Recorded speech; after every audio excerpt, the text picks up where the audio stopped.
parents are always looking for a part-time job. Many go to work in fast food restaurants or sit behind the cash register in large supermarkets. Girls sometimes become nannies.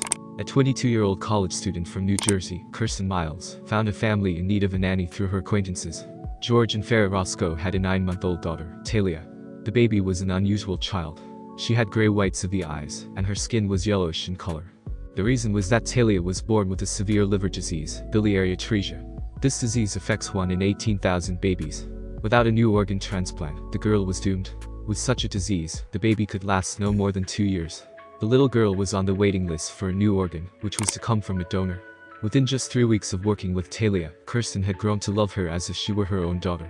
They spent a lot of time together. Of course, the nanny was aware of her infirmity.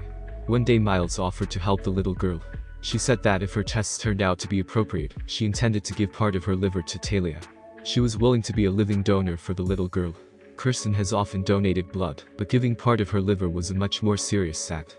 The girl was only 9 months old when I started looking after her. She was so helpless.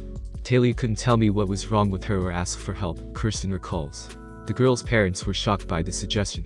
They asked Kirsten to consult with her parents before taking such a responsible step. The girl said she had already talked to her mother, and she agreed to this surgery. Tests confirmed Miles could be a liver donor for Talia Roscoe. 6 months later, the girl underwent surgery at the University of Pennsylvania Hospital. Part of her liver was removed and transplanted into the baby girl.